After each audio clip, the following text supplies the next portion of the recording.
SC ಒಳ ಮೀಸಲಾತಿಯ ನೇಮಕಾತಿ ಮತ್ತು ಬಡ್ತಿಯಲ್ಲಿ ಈಗಿರುವ ರೋಸ್ಟರ್ ಪದ್ಧತಿಯನ್ನು ರದ್ದುಗೊಳಿಸಿ ಈ ಹಿಂದಿನ ಹಳೆಯ ಶೇಕಡಾ 50% ಮೀಸಲಾತಿ ಅನ್ವಯ ನೇಮಕಾತಿ ಪ್ರಕ್ರಿಯೆಯನ್ನು ತಕ್ಷಣವೇ ಪ್ರಾರಂಭಿಸಬೇಕು.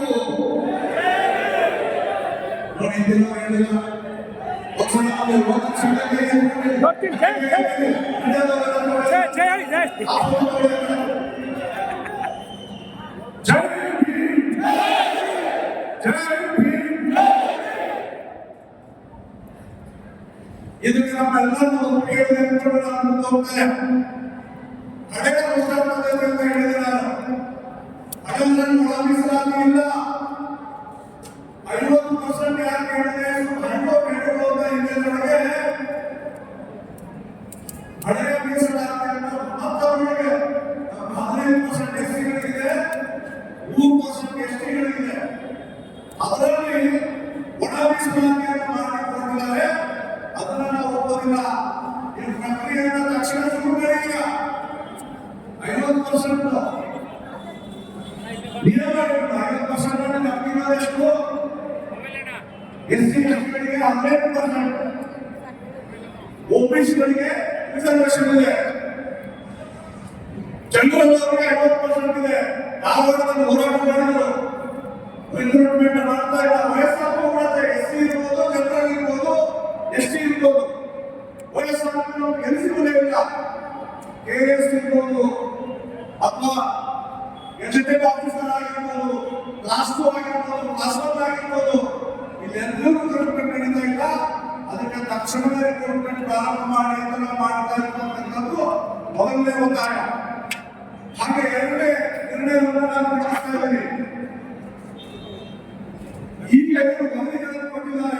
ಮೋಹನ್ ದಾಸ್ ವರದಿ ಇರ್ಬೋದು, ಹಿಂದೆ ನಾವು ಹೋರಾಟ ಮಾಡಿದ್ವಿ, ಸದಾಶಿವ ಆಯೋಗದ ವರದಿ ಇರ್ಬೋದು, ಶಾಶ್ವತವಾಗಿರ್ತಕ್ಕಂಥ ಆಯುಕ್ತ ಇದೆ. ಆ ಆಯೋಗಗಳು ಆಯುಕ್ತ ಇದೆ. ಅದರಲ್ಲಿ ನಮ್ಮ ಆಯುಕ್ತರು ಕಲೆಕ್ಟ್ ಮಾಡಿರ್ತಾರೆ. ಯಾವ್ಯಾವ ಆಯೋಗಗಳು ವರದಿ ಕೊಟ್ಟಿದೆಯೋ ಎಲ್ಲವನ್ನ ತಿರಸ್ಕಾರ ಮಾಡಿ 2023ರಲ್ಲಿ ಕೇಂದ್ರ ಸರ್ಕಾರ ಸೆನ್ಸಸ್ ಅನ್ನು ಪ್ರಾರಂಭ ಮಾಡ್ತಾ ಇದ್ದಾರೆ. ಮಂಜುನಾಥ್ ಪ್ರಸಾದ್ ಅವರು ಹೇಳಿದರು. ಆ ಸೆನ್ಸಸ್ ಆಧಾರವಾಗಿಟ್ಟುಕೊಂಡು ಒಳ ಮೀಸಲಾತಿಯನ್ನು ವೈಜ್ಞಾನಿಕವಾಗಿ ಜಾರಿಗೆ ತರಬೇಕು ಅಂತ ನಮ್ದು ಎರಡನೇ ಒತ್ತಾಯ. ಹೋಗ್ತಾರೆ. ಈಗ ನೀಡಿರುವ ವರದಿಗಳನ್ನು ತಿರಸ್ಕರಿಸಿ 2022ರಲ್ಲಿ ಭಾರತ ಸರ್ಕಾರ ಕೈಗೊಂಡಿರುವ ಸಮಗ್ರ ಜಾತಿ ಜನಗಣತಿ ಆಧಾರದಂತೆ ಒಳ ಮೀಸಲಾತಿ ಕ್ರಮ ಕೈಗೊಳ್ಳಬೇಕು. ಒಪ್ಪಿಗೆ ಇದೆಯಾ?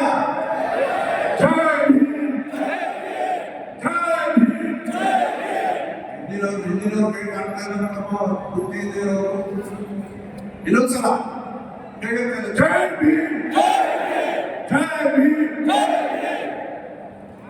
ಹಾಗೆಯೇ ಇನ್ನೆರಡು ಪ್ರಮುಖ ಅಂಶಗಳಿದೆ. ಈಗಾಗಲೇ ನಮಗೆ ಎಸ್ಸಿ ಎಸ್ಟಿ ಪಾಪ್ಯುಲೇಷನ್ ಇದೇ ಜಾಗದಲ್ಲಿ ನಮ್ಮ ಎಸ್ಟಿ ಸಮುದಾಯದ ಸ್ವಾಮೀಜಿಗಳು, ವಾಲ್ಮೀಕಿ ಸ್ವಾಮೀಜಿಗಳು ಪ್ರಸನ್ನಾನಂದಪುರಿ ಮಹಾಸ್ವಾಮಿಗಳು ಧರಣಿ ಕೂತಿದ್ರು. ಇನ್ನೊಂದು ದಿವಸ ಧರಣಿ ಕೂತಿದ್ರಿ.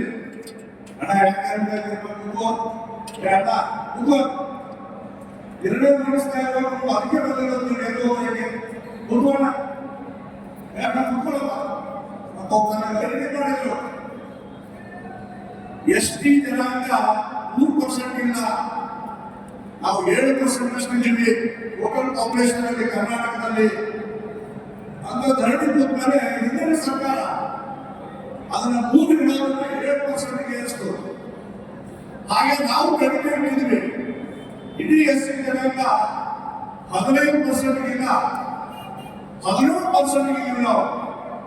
ಹೀಗಾಗಿ 15ರಿಂದ 17, 3ರಿಂದ 7 ಈ ಬೇಡಿಕೆಯನ್ನು ಇಟ್ಟಿದ್ವಿ. ಹಾಗಾಗಿ ನಾವು ಕೇಂದ್ರ ಸರ್ಕಾರಕ್ಕೆ ಹೋಗಿ ವಾಪಸ್ ಬಂದಿದೆ. 9 ಈಗ ಭೀಮನಾಯಕ ಮಾತನಾಡುವ ಹೇಳಿದ್ರು, ನೈಟ್ ಚಳುವಳಿಗೆ ಸೇರಿಸಿದ್ರೆ ಈ 24% ಯಾವುದೇ ಕಾರಣಕ್ಕೂ ತಗೊಳಕ್ ಸಾಧ್ಯ ಇಲ್ಲ. ಈಗ ನಮ್ಮನ್ನ ಏನ್ ಮಾಡಿದರೆ ಹೈಕೋರ್ಟಿನ ಒಂದು ಆಜ್ಞೆಯನ್ನ ಹೊರಗಡೆ ಕೊಟ್ಟು 2% ಎಸ್ಟಿಗಳಿಗೆ ಕಡಿಮೆ ಮಾಡಿದ್ದಾರೆ, 4% ಎಸ್ಟಿಗಳಿಗೆ ಕಡಿಮೆ ಮಾಡಿದ್ದಾರೆ. ಅದಕ್ಕೋಸ್ಕರ ನಾವು ಇರ್ತಾ ಇರುವಂತ ಬೇಡಿಕೆ ಏನು, ಈ ಪರ್ಸೆಂಟೇಜ್ ಅನ್ನ ನೈಟ್ ಶೆಡ್ಯೂಲ್ ಸೇರಿಸಬೇಕಂತ ಮೂರನೇ ನಿರ್ಣಯವನ್ನು ನಾನು ಹೇಳ್ತಾ ಇರೋದು. ಅದಕ್ಕೆ ಪರಿಶಿಷ್ಟ ಜಾತಿ ಮತ್ತು ಪರಿಶಿಷ್ಟ ವರ್ಗಗಳ ಜನಸಂಖ್ಯೆಗೆ ಅನುಗುಣವಾಗಿ ಕ್ರಮವಾಗಿ 13% ಮತ್ತು 7% ಮೀಸಲಾತಿಯನ್ನು ಶಾಶ್ವತವಾಗಿ ಜಾರಿ ಮಾಡಲು ಸಂವಿಧಾನದ ಶೆಡ್ಯೂಲ್ 9 ಸೇರಿಸಲು ರಾಜ್ಯ ಸರ್ಕಾರ ನಿಯೋಗದ ಮೂಲಕ ಕೇಂದ್ರ ಸರ್ಕಾರಕ್ಕೆ ಒತ್ತಡ ಹಾಕಿ ಕ್ರಮ ಕೈಗೊಳ್ಳಬೇಕು. ನೈಟ್ ಶೆಡ್ಯೂಲ್ಗೆ ಈ 7% ಜಾಸ್ತಿ 6% ಜಾಸ್ತಿ ಆಗೋದನ್ನ ನಾವು ಒತ್ತಾಯ ಮಾಡ್ತಾ ಇದ್ದೀವಿ. ಜೈ ಭೀಮ್, ಜೈ ಭೀಮ್. 4ನೇ ಬೆಳಗ್ಗೆ ನಾವೆಲ್ಲ ಶಾಸಕರು ನಮಗೆ ನಾನು ಒಂದು ಕ್ಷಣ ಸಿದ್ದರಾಮಯ್ಯ ಸದನದೊಳಗೆ ಅಭಿನಂದನೆ ಮಾಡಿದ್ದೆ. 24.1% ಬಜೆಟ್ ಹಣವನ್ನ SC ST ಸಮುದಾಯದ ಮೀಸಲಿಡುವಂತ ಕಾನೂನನ್ನು ಅವರು ಮಾಡಿದರು. ಅವತ್ತು ನಾವು ಅಭಿನಂದಿಸಿದ್ವಿ. ಆದ್ರೆ ಇವತ್ತೇನ್ ಮಾಡ್ತಾ ಇದ್ದಾರೆ, SCP TSP ಹಣ ಶಾಸಕರಾದ ಚೆನ್ನಾಗಿ ಬಂದಿದೆ. SCP TSP ಹಣವನ್ನ ಬೇರೆ ಉದ್ದೇಶಕ್ಕೆ ಬಳಸ್ತಾ ಇದ್ದಾರೆ. ಆ ಬೇರೆ ಉದ್ದೇಶಕ್ಕೆ ಬಳಸ್ಕೊಳ್ಳೋದನ್ನ ನಾವು ವಿರೋಧ ಮಾಡ್ತೇವೆ. SC ಮತ್ತು ST ಜನಾಂಗದ ಕಟ್ಟಡಗಳಿಗೂ ಹಣ ತಲುಪಬೇಕು ಅಂತಾದ್ರೆ ನಮ್ಮ ಹಣವನ್ನ ಡೈವರ್ಟ್ ಮಾಡಕ್ಕಿಲ್ಲ. ನಾವು KSRTC ಬಸ್ ಹುಡುಕೊಂಡಿದೆ, BMTC ಅವರಿಗೆ ಈ ಸ್ಕೀಮ್ಗಳ ತಂದಿರಲ್ಲ, ಯಾವುದು SC ST ಬಸ್ಗಳು ಕನ್ನಡದವರು ಕೊಡ್ತಾರೆ. SC ST ಬಸ್ ಹೀಗೆ ನಮಗೆ ಸರ್ಕಾರ ಅಂತ ಹೇಳ್ತಾರೆ. ನೀವು ಅವ್ರಿಗೆ ನಮ್ಮದು ಕೊಡಬೇಡಿ.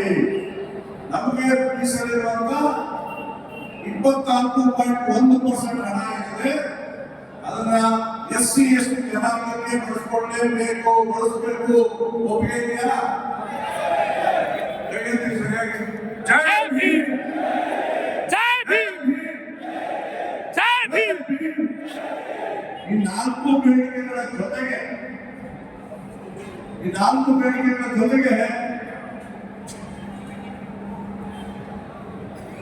ನಾನು ಒತ್ತಾಯ ಮಾಡ್ತಾ ಇರೋದು, ಯಾವುದೇ ಕಾರಣಕ್ಕೂ ಸರ್ಕಾರ ನಾವು ಇಲ್ಲಿ ಸಾಂಕೇತಿಕವಾಗಿ ರಾಜ್ಯಾದ್ಯಂತ ಜನ ಬಂದಿದ್ದೇವೆ.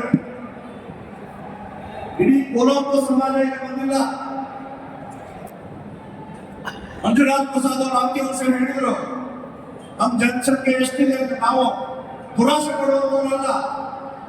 ನಮ್ಮ ಜನಸಂಖ್ಯೆಗೆ ಅನುಗುಣವಾಗಿ, ನಮ್ಮ ಹಿಂದುಳಿದ ವರ್ಗಕ್ಕೆ ಅನುಗುಣವಾಗಿ ನೀವು ರಿಸರ್ವೇಶನ್ ಅನ್ನ ಕೊಡಿ, ಸೌಲಭ್ಯಗಳನ್ನ ಕೊಡಿ ಅನ್ನುವಂತ ಒತ್ತಡವನ್ನು ನಾವು ಸರ್ಕಾರಕ್ಕೆ ಹಾಕ್ತಾ ಇದ್ದೀವಿ. ಇದನ್ನು ಹೊರತುಪಡಿಸಿ ನೀವೇನಾದ್ರು ವ್ಯತ್ಯಾಸ ಮಾಡಿದ್ರೆ ಪೋಸ್ಟ್ ಆಫೀಸ್ ಕೆಲಸಪ್ಪ ಅವರಿಗೆ ಅಲ್ಲಿ ಹೇಳಿ ಯಾರು ಪಕ್ಕದಲ್ಲಿದ್ದಾರೆ ನೋಡಿ, ಎಲ್ಲ ಕೆಲಸಕ್ಕೆ ದಯವಿಟ್ಟು ನಮ್ಮ ಹೋರಾಟ ಬಗ್ಗೆ ಮಾತಾಡ್ತಾ ಇರೋದು. ದಯವಿಟ್ಟು ಕೂತ್ಕೊಳ್ಳಿ.